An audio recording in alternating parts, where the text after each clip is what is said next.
وأحسن منك لم تر قط عيني وأحسن منك لم تر قط عيني وأجمل منك لم تلد النساء خلقت مبرأ من كل عيب خلقت مبرأ من كل عيب كأنك قد خلقت كما تشاء.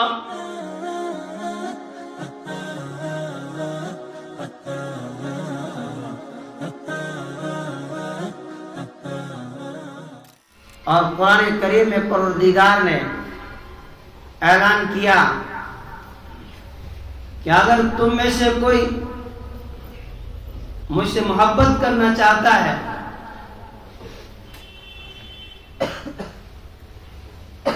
تو ایک ہی راستہ ہے، تم میرے محبوب کے پیچھے پیچھے آؤ، تم میرے محبوب کی اتباع کرو، پھر میں تم سے محبت کروں گا، محب میں ہوں گا اور تم سب کے سب محبوب ہوں گے.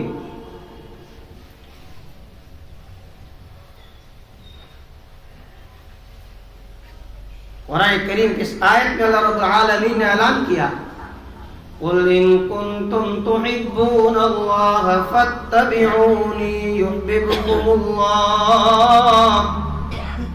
میرے محبوب آپ اعلان کر دیجئے اگر تم اللہ سے محبت کرنا چاہتے ہو آؤ فَاتَّبِعُونِي میری اتباع کرو، آؤ چلو میرے پیچھے، جس راستے پہ میں تمہیں لے کے چلاؤ اس راستے پہ آ جاؤ. یحببکم اللہ پھر اللہ تم سے محبت کرنے لگے گا اور تمہارے سارے گناہ بھی معاف کر دے گا. آدمی کسی سے محبت کرتا ہے تو محبت کرنے کی مختلف وجوہات ہو سکتی ہیں.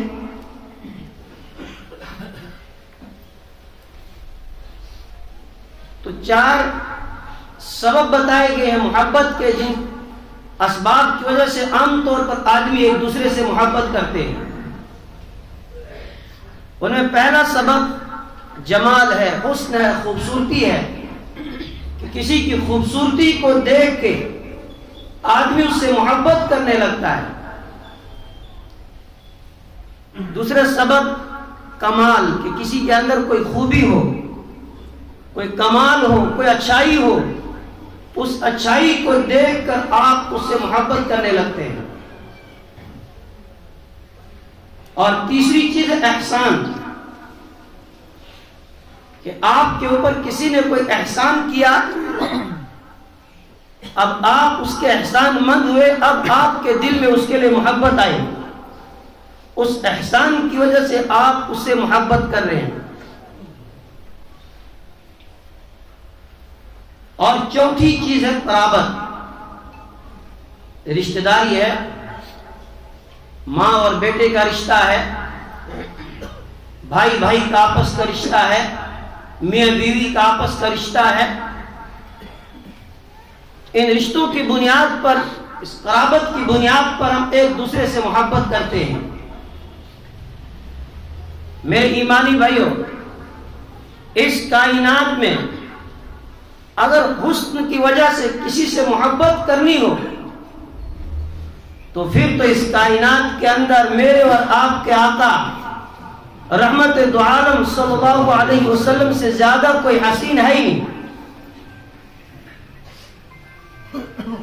اس لیے کہ اللہ رب العالمین نے اپنے محبوب کو سب سے زیادہ حسن عطا کیا.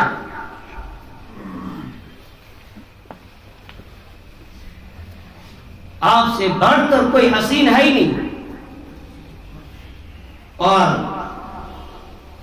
آپ علیہ الصلوۃ والسلام کی شان میں حضرت حسان بن ثابت رضی اللہ تعالی عنہ یہ کہنے پر مجبور ہو گئے اور کہنے لگے وَأَحْسَنَ مِنْكَ لَمْ تَرَ قَطُّ عَيْنِي وَأَحْسَنَ مِنْكَ لَمْ تَرَ قَطُّ عَيْنِي وأجمل منك لم تلد النساء خلقت مبرأ من كل عيب خلقت مبرأ من كل عيب كأنك قد خلقت كما تشاء. حضرت حسان رضی اللہ تعالیٰ عنہ فرمانے لگے وَأَحْسَنَ مِنْكَ لَمْ تَرَ قَطُّ عَيْنِي. اور میرے محبوب آپ سے زیادہ حسین آج تک میری آنکھوں نے کوئی دیکھا ہی نہیں.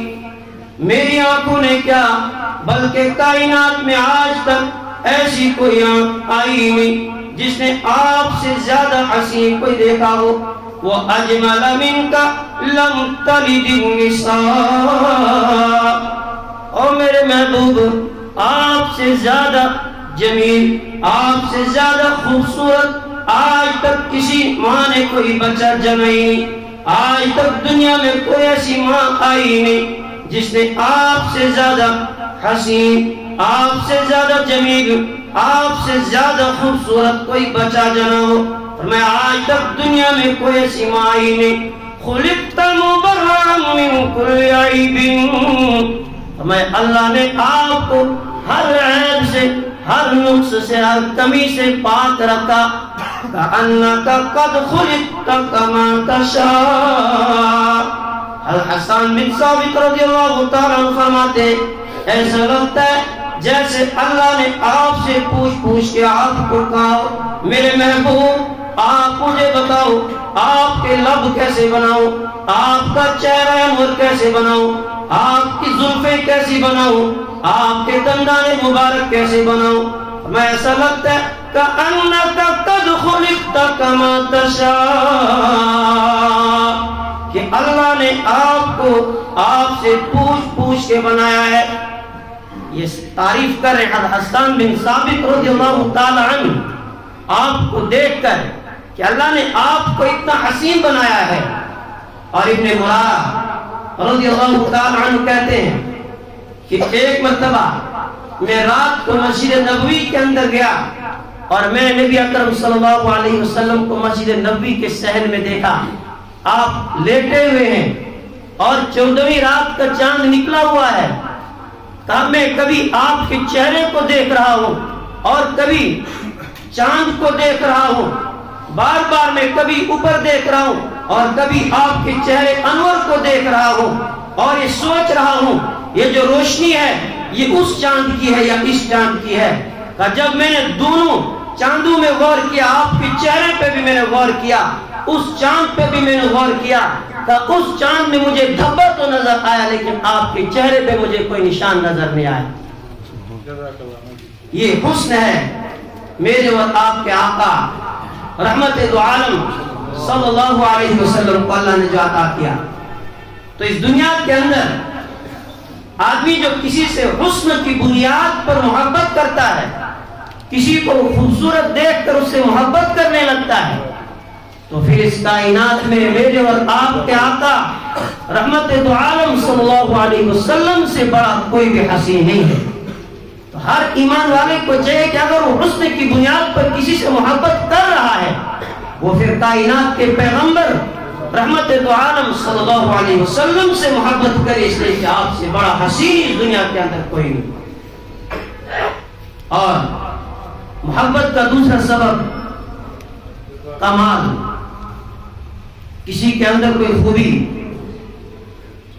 تو سب سے زیادہ کمالات سب سے زیادہ اخلاق میرے اور آپ کے آقا رحمت دو عالم صلی اللہ علیہ وسلم کو اللہ نے عطا کی. اور آپ نے لوگوں میں اعلان کر دیا بعثت لأتمم مکارم الاخلاق. لوگوں میں مکارم اخلاق کو مکمل کرنے کے لیے اس دنیا کے اندر آیا ہوں. مجھے اخلاق کا پیکر بنا کر اس دنیا کے اندر اللہ رب العالمین نے بھیجا ہے. اور پروردگار نے اعلان کیا وَإِنَّكَ لَعَلَىٰ خُلُقٍ عَظِيمٍ. او میرے محبوب میں نے آپ کو اخلاق کے سب سے اونچے معیار پہ قائم رکھا ہے. اخلاق کی جو سب سے بلند عمارت ہے اس پر میں نے آپ کو فائز کیا ہوا ہے. آپ سے اچھا اخلاق والا اس دنیا کے اندر آج تک کوئی آیا ہی نہیں ہے. حسن یوسف دم عیسیٰ ید بیضا داری. حسن یوسف دم عیسیٰ ید بیضا داری. آنچ خوبا ہم دارند تو تنہا داری. آنچ خوبا ہم دارند تو تنہا داری. اللہ نے یوسف علیہ السلام کو حسن عطا کیا، لیکن آپ کو اللہ نے سب سے احسن بنایا. یوسف کو اللہ نے حسین کہا، آپ کو احسن کہا. یوسف علیہ السلام کے حسن کو دیکھنے والی مصر کی عورتیں آپ کے حسن کو دیکھ کر اپنی انگلیاں کٹا دیتی ہیں، لیکن آپ کے حسن کا عالم کیا ہے؟ فرمایا آپ پر مکہ والوں نے، مدینہ والوں نے ایمان لایا. ایمان لانے کے بعد صرف اپنی انگلیاں نہیں کٹوائی، بلکہ پھر آپ کے لیے آپ کے راستے پہ چل کے اللہ کی راہ میں اپنی گردنیں بھی کٹوا دی. حسن یوسف دم عیسیٰ ید بیضا داری. ہر پیغمبر کو اللہ نے الگ الگ معجزہ عطا کیا، ہر پیغمبر کو کچھ کمالات ملے. عیسیٰ علیہ السلام مردے کو کہتے ہیں قم بإذن اللہ، اللہ کے حکم سے کھڑا ہو جا. مردہ کھڑا ہو جاتا ہے. عیسیٰ علیہ السلام کسی مادر ذات اندھے کے اوپر اپنا ہاتھ پھیرتے ہیں، اس کی آنکھوں کی روشنی لوٹ آتی ہے. کوئی کوڑ کے مرض میں مبتلا ہے، اس کو اپنا ہاتھ پھیرتے ہیں، اس کی وہ کوڑ کی بیماری دور ہو جاتی ہے. موسیٰ علیہ السلام کو اللہ نے معجزہ عطا کیا، انہیں جو ہے آسا دیا اور وہ آسا اژدہا بن جاتا ہے. ان کا ہاتھ بغل کے نیچے دبانے سے سفید ہو جاتا ہے. شاعر کہتا ہے حسن یوسف دم عیسیٰ ید بیضا داری. آنچ خوبا ہم دارند تو تنہا داری. میں وہ تمام کمالات، وہ تمام معجزات جو آپ سے پہلے پیغمبروں کو عطا کیے، وہ تنہا آپ کی ذات میں اللہ نے رکھے. وہ سارے کمالات، وہ سارے اوصاف، وہ ساری خوبیاں اللہ نے آپ کو عطا کی ہیں. یہ آپ کے کمالات. اور کمالات کیسے؟ حلیمہ رضی اللہ تعالیٰ عنہ سے پوچھا گیا حلیمہ آپ نے محمد کو کیسے پایا؟ کہنے لگی کیا بتاؤں، جب میں طائف سے مکہ المکرمہ آئی، میری اونٹنی کا حال یہ کہ وہ چلنے پہ قادر نہیں، وہ لاغر اور کمزور ہے. جب میں نے کائنات کے پیغمبر کو اپنی گود میں لیا، پھر میری اونٹنی کا، میری سواری کا یہ حال. پھر جہاں پر نظر پڑتی ہے وہاں اس اونٹنی کا قدم جا کے لگتا ہے، اور لوگ میری سہیلیاں مجھ سے پوچھتے ہیں حلیمہ کیا تو نے سواری بدلی؟ میں نے کہا او نادانو، میں نے سواری نہیں بدلی بلکہ سوار بدل چکا ہے. اور پھر جب آپ کوئی صفا پہ آئے، آپ کی صداقت، آپ کی امانت کی گواہی آپ کے دشمن کس طرح دے رہے ہیں. جب آپ کوئی صفا پہ آ کے لوگوں میں اعلان کرتے ہیں، لوگ سارے کے سارے اکٹھے ہو جاتے ہیں، اور آپ نے مکہ والوں سے کہا او مکہ والوں سنو، اگر میں تم سے یہ کہوں اس پہاڑی کے پیچھے سے ایک لشکر آ کے تم پہ حملہ کرنے جا رہا ہے، کیا میری بات کو مانو گے؟ مکہ والے ایک دوسرے کو دیکھنے لگے، کہنے لگے کس کے اندر اتنی ہمت جو ہم پر حملہ کرے؟ ہمارے تعلقات سب کے ساتھ صحیح ہیں، ہماری تمام پالیسیاں بالکل درست ہیں، کسی سے کوئی دشمنی نہیں، ہم پر کیوں کر کوئی حملہ کر سکتا ہے؟ لیکن پھر جب کائنات کے پیغمبر رحمت دو عالم صلی اللہ علیہ وسلم کے چہرے انور کو دیکھا اور ایک دوسرے کو دیکھنے لگے، پھر رحمت دو عالم صلی اللہ علیہ وسلم نے فرمایا او مکہ والو، یہ صحیح ہے تمہارے تعلقات سب کے ساتھ صحیح ہیں، تمہیں یہ لگتا ہے کوئی تم پر حملہ اور ہونے والا نہیں، لیکن اگر میں کہوں تو کیا کہتے ہو؟ انہوں نے کہا اگر آپ کی زبان یہ بات کہتی ہے تو ہم مان لیں گے، اس لیے کہ زبان سے کبھی ہم نے جھوٹ سنا ہی نہیں ہے۔ اگر آپ کہتے ہو ہم ماننے کے لیے تیار ہیں۔ آپ نے اعلان کیا، او مکہ والوں سنو، آؤ میں بھی کہتا ہوں تم بھی کو قولوا لا الہ، او مکہ والوں کو تم بھی اللہ کے سوا کوئی معبود نہیں، اس کے سوا کوئی مسجود نہیں، اس کے سوا ہر جگہ کوئی موجود نہیں، اس کے سوا کوئی دستگیر نہیں، اس کے سوا کوئی حاجت روا و مشکل کشا نہیں۔ آؤ مکہ والو کو تم بھی لا الہ الا اللہ، بس اللہ ہی تمہارا معبود، اللہ ہی تمہارا مسجود، وہی تمہارا کارساز، وہی تمہارا دستگیر۔ آؤ تم بھی یہ گواہی دو، میں بھی یہ گواہی دیتا ہوں۔ یہ مکہ والے آپ کی صداقت کی گواہی دے رہے ہیں کہ ہمیں لگتا تو نہیں ہے کہ کوئی ہم پر حملہ آور ہو سکتا ہے، لیکن اگر آپ یہ بات کہیں گے تو ہم ماننے کے لیے تیار ہیں۔ ماننے کے لیے کیوں تیار ہیں؟ کہ اس لیے کہ آپ کی زبان سے کبھی ہم نے جھوٹ سنائی نہیں۔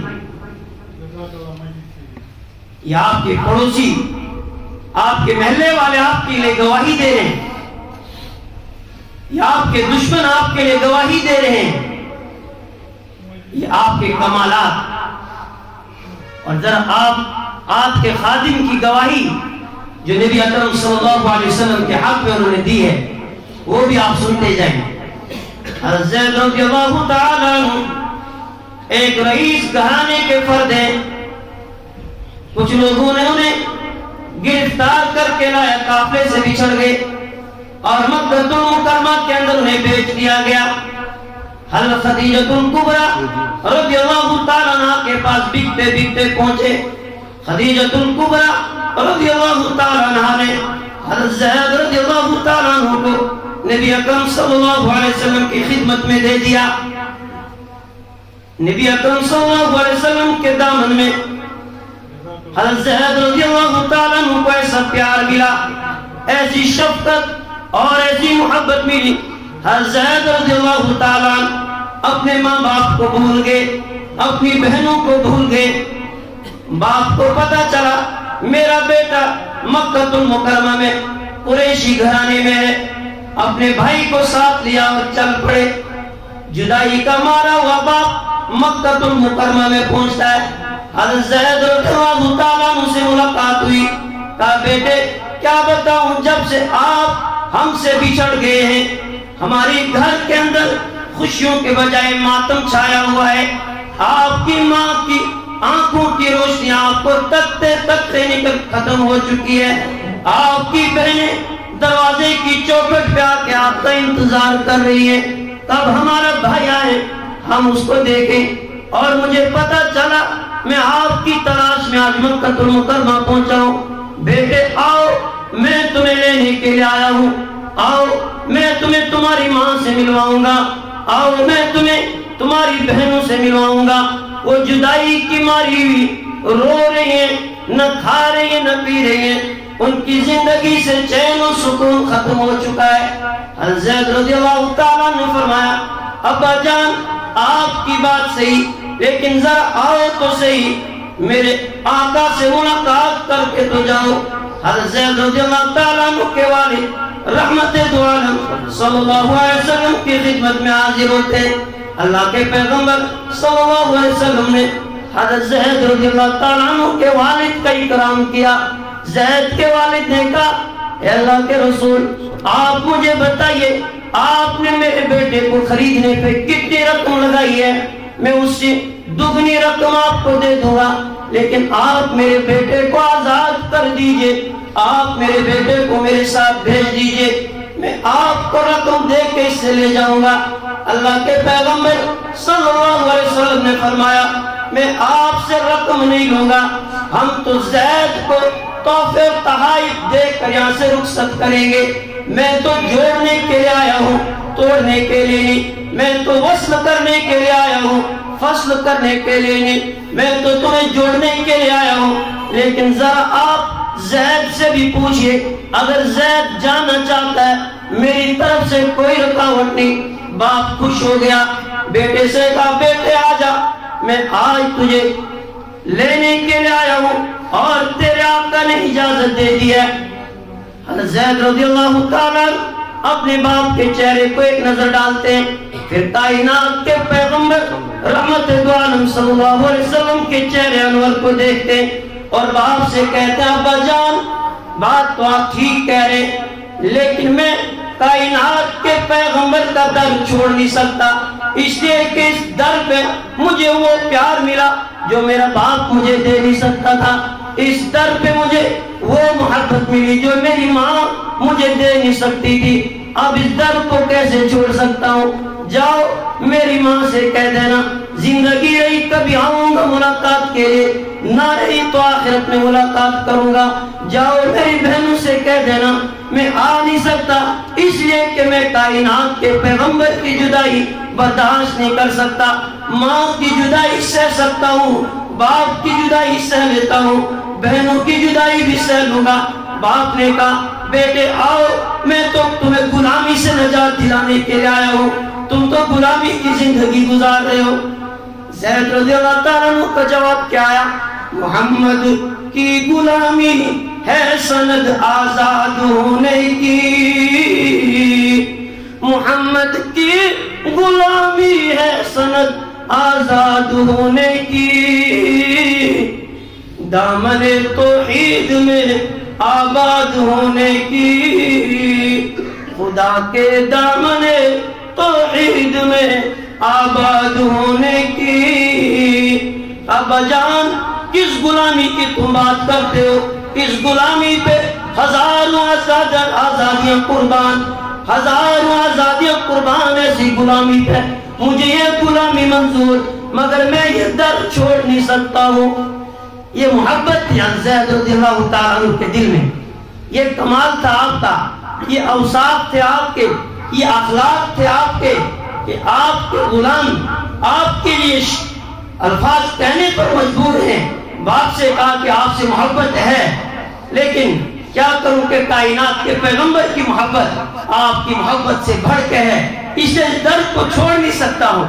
یہ وہ عملی تفسیر جس میں قرآن نے کہا قُلْ إِنْ كَانَ آبَاؤُكُمْ وَأَبْنَاؤُكُمْ وَأَزْوَاجُكُمْ وَإِخْوَانُكُمْ کہ تمہارے نزدیک تمہاری ماں باپ، تمہاری اولاد، تمہارے اہل و عیال سے زیادہ کائنات کے پیغمبر محبوب ہونے چاہیے۔ یہ تو کمالات اور کئی اس طرح کے واقعات ہیں، وقت ہو چکا، ورنہ پھر آپ کا احسان کیا ہے، قرابت کی وجہ سے ہمیں آپ سے کیسے محبت ہونی چاہیے، انشاءاللہ آئندہ اس پر گفتگو ہوگی۔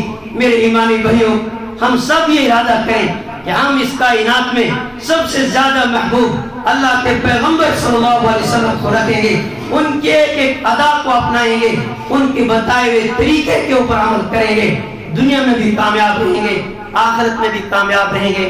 وآخر دعوانا الحمدللہ رب العالمین۔